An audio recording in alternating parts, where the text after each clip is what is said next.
लड़की पटाया। क्यों जी? क्या बताऊं? क्या है? मैं तो चक्कर पे चक्कर चलाया, फिर भी ना लड़की पटाया। हो गया बदनाम।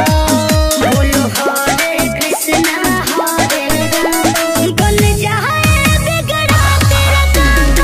हरे कृष्णा हरे राम, बन जाए बिगड़ा तेरा काम।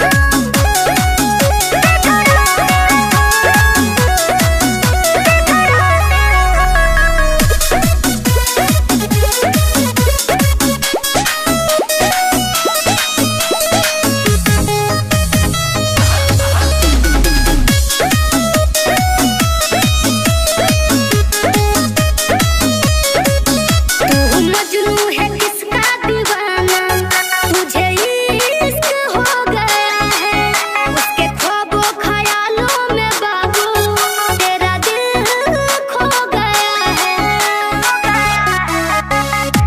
तू क्या जाने डार्लिंग, मैं कैसे जी रहा हूँ। तुम बताओ। उसके ही टेंशन में रोज दारू पी रहा हूँ। नशे में हूँ मैं सुबह शाम। बोलो हरे कृष्णा हरे राम, बन जाए तेरा बिगड़ा काम।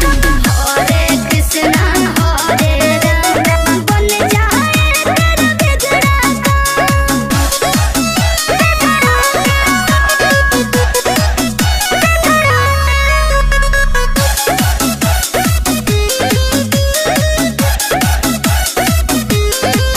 मैं कितना तुझे समझाऊं, क्यों फिर भी तू पीछे पड़ा है।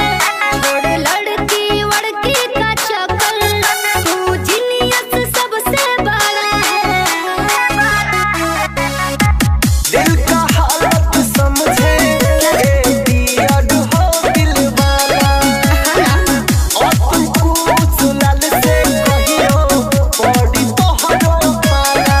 देख लेना तुम अनजान। बोलो हरे कृष्णा हरे राम, बन जाए बिगड़ा तेरा काम। हरे कृष्णा हरे राम, बन जाए बिगड़ा तेरा काम। हरे कृष्णा हरे राम।